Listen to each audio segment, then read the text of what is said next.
London, ইংল্যান্ডের সেই বিখ্যাত সেন্ট পল ক্যাথেড্রালটি তার সাদা বিশাল বড় গম্বুজের জন্য খুব সহজেই মানুষের চোখে পড়ে।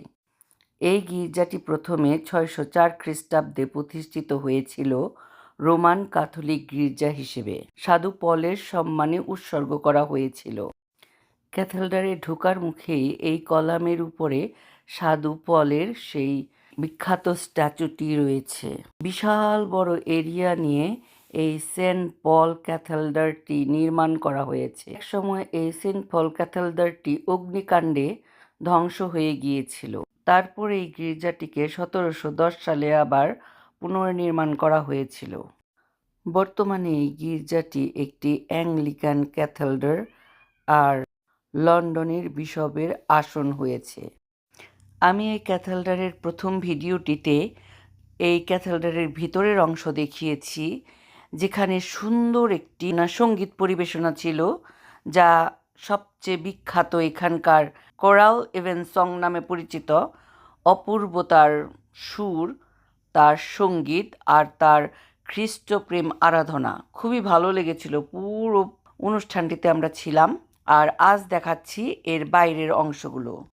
এই লন্ডনে এসে আমরা যেমন আনন্দ পেয়েছি, তেমন একটা দুঃখের বিষয় হলো এখানকার যত বড় বড় ক্যাথেড্রাল, ব্যাসিলিকা বা গির্জাগুলো আছে, বেশিরভাগই এখন অ্যাংলিকান চার্চ। ইংরেজ সংস্কার আন্দোলনের সময় এই ক্যাথেড্রাল চার্চগুলিকে অ্যাংলিকান করা হয়েছে, তারা দখল করে নিয়েছে। আর সেই সময়টিতে বহু ক্যাথলিকদের তারা নির্মমভাবে হত্যা করেছে রাজা অষ্টম হেনরি।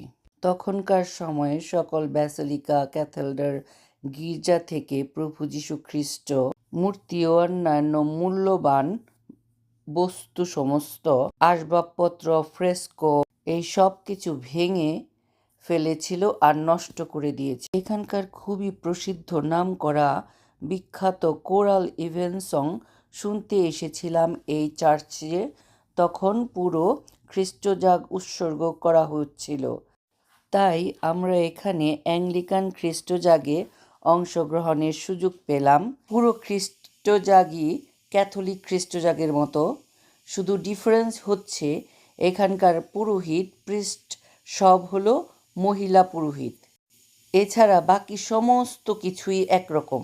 ১৭ সালের এই ক্যাথেড্রালের ডিজাইনার ক্রিস্টোফার রেনি ছিলেন প্রথম ব্যক্তি যাকে ১৭২৩ সালে এখানে সমাহিত করা হয়েছিল।